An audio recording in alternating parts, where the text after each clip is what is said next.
Baghdad مقدس میں حاضری کے دوران ہمارے پڑوسی ملک کے کچھ علماء نے مجھ سے پوچھا تھا کہ ہم کثرت سے مسلمان ہیں لیکن اتنی آزادی سے نہیں بولتے جتنا آپ وہاں رہ کر بولتے ہیں۔ آپ تو کفار و مشرکین کے نرغے میں بیچوں بیچ رہ کر کے کس طرح بولتے ہیں؟ آپ کا کیا مسئلہ ہے؟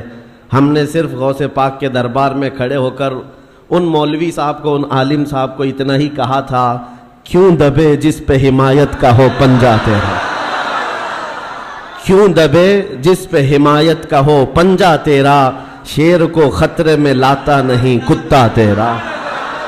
جس کی نسبت دربار غوث سے ہو اسے ڈر کی کیا بات ہے؟ ہمارے امام اہل سنت فاضل بریلوی رحمۃ اللہ تعالیٰ علیہ نے ہمیں یہی سکھایا ہے، خوف نہ رکھ رضا ذرا، تو ہے عبد مصطفیٰ۔ جو عبد مصطفیٰ ہوتا ہے اسے ڈرنے کی ضرورت نہیں ہے۔ خوف نہ رکھ رضا ذرا، تو ہے عبد مصطفیٰ، تیرے لیے امان ہے، تیرے لیے امان ہے۔ بس معاملات ایسے انسانی فطرت کا تقاضا ہے کہ انسان عادت کے طور پر ایسا دیکھا گیا ہے کہ کوئی جھوٹ بات 100 مرتبہ اس کو بولی جائے تو وہ سچ سمجھنے لگ جاتا ہے، اور اس تھیوری پر آج پوری دنیا عمل کرتی ہے۔ پوری دنیا کسی چیز کو ٹارگٹ کر کے بار بار بولتی ہے تاکہ لوگوں کے ذہنوں میں ایک بات بیٹھ جائے۔ اگر پانی کی بوتل کو بھی کوئی 100 مرتبہ شراب شراب شراب کہتا رہ جائے تو اچھے خاصے لوگ بھی پانی کی بوتل کو شراب سمجھنے لگ جاتے ہیں۔ حقیقت ایسا نہیں ہے۔ اسی لیے میرے عزیزو، آج کے اس دور میں اپنے نوجوانوں سے اور سب سے یہی کہتا ہوں، یہ پھیلائے ہوئے پروپیگنڈے کی طرف نہیں جانا، اور نہ ہی دنیا کیا کہتی ہے اس کی طرف توجہ کرنا۔ صرف اور صرف ذہن میں ایک بات یاد رہے، اللہ اور اس کے رسول راضی ہیں تو پوری دنیا روٹتی ہے تو روٹے، اس سے ہمیں کوئی فرق نہیں پڑتا۔ اللہ اور اس کے رسول اگر راضی ہیں، کیونکہ حساب و کتاب بھی اللہ کے پاس ہونا ہے، سزا اور جزا بھی اللہ ہی کے ہاں ہونا ہے، تو دنیا کو راضی کرتے کرتے کئی لوگوں کو ہم نے دیکھا وہ کتے بن گئے بیچارے ہیں۔ دنیا داروں کو راضی کرتے کرتے اپنی حیثیت بدل ڈالی، مومن تھے تو کافر بن گئے، سیکولر بننے کے چکر میں، لوگوں کو راضی رکھنے کے چکر میں اپنی شناخت تک کھو دیے، لیکن اس کے باوجود ان سے دنیا راضی نہیں ہو سکی۔ موت تک دنیا نہیں راضی ہوتی ہے۔ ایک مشن لے کر کے چلو میرے عزیزو۔ میں نے بہت سارے لوگوں کو زندگی میں دیکھا ہے، سیکولر بننے کے چکر میں اس پارٹی والے کو بھی راضی رکھنا ہے، اس کو بھی راضی رکھنا ہے، اور اپنی قوم کو بھی راضی رکھنا ہے، اور وہ سب کو راضی رکھنے کے چکر میں ایسا کتا بن جاتا ہے، دھوبی کا کتا، نہ گھر کا نہ گھاٹ کا، ادھر کا بھی نہیں رہا ادھر کا بھی نہیں رہا، سب کو مناتے مناتے رہ گیا۔ میں یہ نہیں کہہ رہا کسی کو منانا نہیں چاہیے، لیکن دنیا کو راضی کرتے کرتے اپنی آئیڈینٹی اور اپنا ضمیر بیچ دینا اور اپنا دین اور ایمان کھو دینا، یہ کہاں کا انصاف ہے؟ اور سب کرنے کے باوجود بھی دنیا راضی نہیں ہوتی، تو کرنا کیا چاہیے؟ بس بات اتنی ہے، اس دنیا کو اوپر سے لے کر نیچے تک کرنے سے بھی راضی نہیں ہوئی، لیکن میرا مولا صرف ایک سجدے سے راضی ہوتا ہے۔ میرے مصطفیٰ کریم صلی اللہ علیہ وسلم صرف ایک پکار پر راضی ہوتے ہیں، تو پھر کیوں نہ ان درباروں میں ہم اپنے آپ کو بیچ دیں جہاں جلدی سے جواب آتا ہے۔ یہی ہماری زندگی کا مشن ہو۔ نوجوانوں، آج مجھے جو بات عرض کرنی تھی وہ یہ ہے، قرآن نے یہ کہا ہے کہ جو جھاگ ہے وہ اڑ کر چلا جائے گا۔ جھاگ سمجھتے ہوں گے، جھاگ سمندر کے اوپر جو کف ہوتا ہے، یا کسی بالٹی میں آپ پانی ڈال کر سرف ڈال کر ہاتھ گھمائیں تو جو کف آتا ہے یہ جھاگ ہے، اور اس کی کوئی ویلیو نہیں ہوتی، ہوا آئی تو اڑ جاتا ہے۔ قرآن کہتا ہے یہ جھاگ جو ہے یہ اڑ کر چلا جائے گا۔ وَأَمَّا مَا يَنْفَعُ النَّاسِ، اور جو لوگوں کو نفع دینے والا ہے وہ ہمیشہ زمین میں برقرار رہے گا۔ اور نبی کریم صلی اللہ علیہ وسلم کی حدیث میں بھی یہ جھاگ کا لفظ ملتا ہے۔ کس لیے میں عرض کر رہا ہوں آپ کو بتاتا ہوں۔ یوشک ان تداعى علیکم الامم کما تداعى الاکلۃ الی قصعتها۔ حضور پاک صلی اللہ علیہ وسلم فرماتے ہیں ایک زمانہ تم پر ایسا آئے گا کہ ساری قومیں تم پر ایسے جھپٹ پڑیں گی جیسے بھوکا برتن پہ جھپٹتا ہے، سارے لوگوں کا ٹارگٹ تم ہی رہو گے۔ وہ زمانہ آج ہے، ہر ایک کا نشانہ ہم ہی تو بنے ہوئے. آج یہودیوں کا ٹارگٹ بھی ہم ہی ہیں, عیسائیوں کا ٹارگٹ بھی ہم ہی ہیں, چاہے وہ کفار و مشرکین ہو, ہمارے یہاں کے سب کا ٹارگٹ ایک ہی ہے, اسلام اور مسلمان. اور حضور نے فرمایا تھا یہ ایک زمانہ ایسا آئے گا. تو صحابہ نے پوچھا تھا اس وقت, یومئذ نحن من قلۃ یا رسول اللہ, اے اللہ کے رسول کیا اس زمانے میں ہماری تعداد بہت کم ہوگی؟ نبی پاک صلی اللہ علیہ وسلم فرماتے ہیں وَلَكِنَّكُمْ كَثِيرُونَ غُثَاءً كَغُثَاءِ الْبَحْرِ, نہیں تمہاری تعداد تو بہت زیادہ ہوگی لیکن تمہاری حیثیت سمندر کے جھاگ کی طرح ہوگی, سمندر کے جھاگ کی طرح. اب یہ جھاگ کا لفظ آیا, جھاگ اس کو کہتے ہیں جس کی اپنی پیورٹی نہیں ہوتی, ویلیو نہیں ہے, اس کا زمین میں قرار نہیں ہے, وہ موسم سے بنا اور موسم میں اڑ گیا, ہوا سے نکل گیا. اور یہ آج کثیر تعداد کو دیکھ کر کے اندازہ ہو رہا ہے یہ جھاگ ہے, ورنہ پوری دنیا میں آج 100 کروڑ سے زیادہ مسلمانوں کی تعداد, آپ کو اندازہ ہے 1 ارب سے زیادہ کی تعداد مسلمانوں کی ہے. 57 ممالک اسلامی ہیں, اسلامی نام سے جو کنٹریز ہیں وہ 57 ممالک ہیں, اتنی بڑی تعداد. لیکن آج ہمت کیسی ہے غیروں کی, کفار و مشرکین کی, جس طرح سے وہ چاہے مسلمانوں کے ساتھ آج کھیلتے ہیں, اور اتنی بڑی تعداد کے ہوتے ہوئے کوئی کچھ نہیں کر پاتا. وجہ کیا ہے؟ یہ جھاگ ہے. اس جھاگ کو پیورٹی میں بدلنے کی آج ضرورت ہے, تعداد نہیں. اسی لیے میں ایک جملہ اکثر کہا کرتا ہوں, اسلام میں کوانٹیٹی نہیں کوالٹی دیکھی جاتی ہے. اسی کوالٹی کا نام اخلاص ہے, اسی کوالٹی کا نام پیورٹی ہے. جو اصل چیز ہے وہ ختم ہونے آ گئی.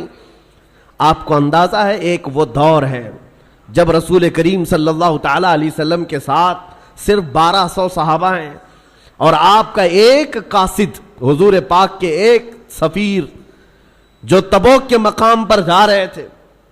جو جنگ تبوک لڑی گئی ہے اس کی وجہ میں بتا رہا ہوں. نبی پاک صلی اللہ علیہ وسلم کے ایک سفیر اردن جو آج کا جارڈن کہلاتا ہے اس جگہ کی طرف رواں تھے. بیچ راستے میں ایک عیسائی گورنر نے پکڑ کر کے حضور کے اس صحابی کے ساتھ بدتمیزی کی اور ان کو دردناک انداز میں قتل کر دیا, بے دردی کے ساتھ شہید کر دیا. ایک سفیر, ایک صحابی کا قتل ہوا. خبر پہنچی مدینہ طیبہ میں, تو کیا اس کو عام طور پر لے لیا جائے گا؟ نبی پاک صلی اللہ علیہ وسلم کا ایک سفیر قتل ہو گیا, ایک صحابی قتل ہو گئے. نہیں میرے عزیزوں, پورے مدینے میں ایسی ہوا پھیلی. دوسری صبح تھی, سارے مدینے کے ہر گھر سے نوجوان, ہر گھر سے سب باہر آئے اور نبی پاک صلی اللہ علیہ وسلم کے سامنے صفے لگا کر کھڑے ہیں. آقا اجازت عطا فرمائے, آپ کے ترجمان اور آپ کے سفیر کے ساتھ جس نے کیا ہے ہم اس کے پورے ملک کو الٹ کر کے آ سکتے ہیں, اس کی سلطنت کو ختم کر کے آ سکتے ہیں. نبی پاک صلی اللہ تعالی علیہ وسلم نے صحابہ کی صفیں لگائی اور اجازت دیا, خود بھی چل کر کے گئے. آپ تاریخ پڑھ کر کے دیکھنا جنگ تبوک کی وجہ کیا تھی.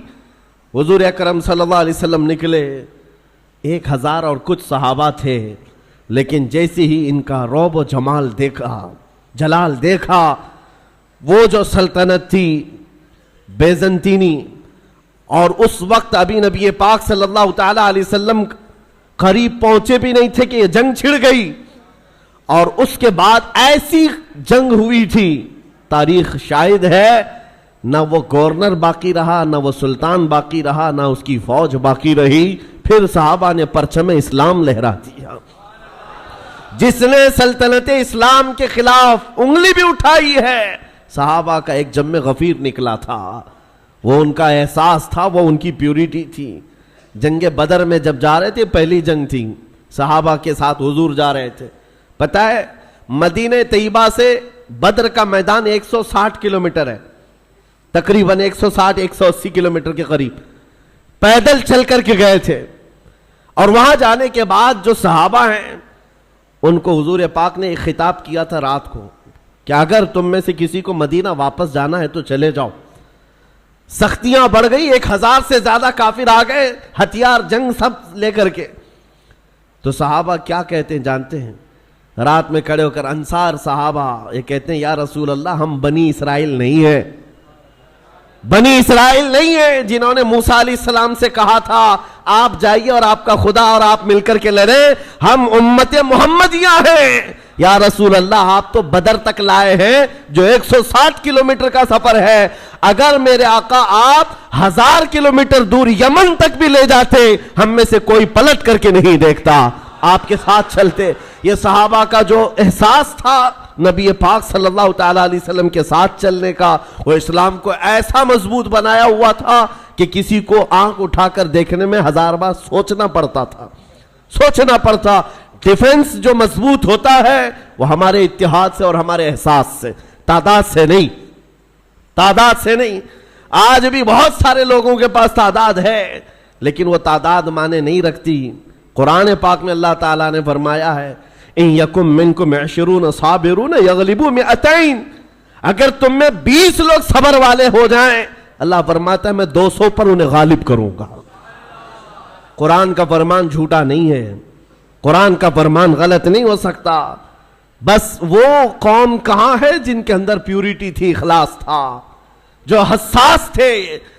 آج دل درد کرتا ہے جب فلسطین کے بچوں کی شہادت دیکھتے ہیں۔ آج 5000 سے زیادہ صرف چھوٹے بچے قتل کیے گئے۔ ان کا قصور کیا تھا؟ بن کھلے مرجھا گئے۔ ان کلیوں کا کیا کہنا ہے جو دنیا کی ابھی رعنائیاں دیکھے تک نہیں ہیں؟ ان بچوں کی شہادتوں پر دنیا آج خاموش تماشائی ہے۔ میرے عزیزو، کفار و مشرکین، یورپ کے یہ سارے فسادی، امریکہ جیسے جتنے دادا گیری کرنے والے لوگ ہیں، ان کا تو مذہب ہی ہے، لیکن مسلمانوں کو کون سا سانپ سونگھ گیا جو ان نہتے تڑپتے بچوں کو دیکھ کر کے ابھی بھی مست ہیں، اپنے عیش میں جی رہے، آج بھی اپنی زندگیوں میں کوئی فرق نہیں آتا۔ کبھی آپ نے دیکھا آج بھی جاؤ شادیوں میں، اپنے محلوں میں بے حساب کھانا لٹا دیا جاتا ہے، نالیوں میں پھینکا جاتا ہے، پھر یہ کھانا گرا ہوا ہم دیکھتے ہیں اور ان بچوں کو ایک روٹی کے لیے تڑپتا ہوا دیکھتے ہیں تو دل پر آری چلتی ہے، سینہ کلیجہ منہ کو آتا ہے۔ امت محمدیہ آج ایسے کیسے ہو گئی؟ کس ڈگر پر چل پڑی؟ ایک مومن کو اگر تکلیف ہو تو پورے مومنین کو تڑپنا چاہیے، یہ ایمان کی علامت ہے، ایمان کی علامت ہے۔ نبی کریم صلی اللہ علیہ وسلم نے فرمایا مثل مؤمن کمثل جسد اذا اشتكى عضو تداعى له سائر الجسد بالسهر والحمى، تمام مومنین ایک جسم کی طرح ہیں، ایک عضو کو تکلیف ہو تو پورا جسم تکلیف میں بیمار ہو جاتا ہے، بخار زدہ ہو جاتا ہے۔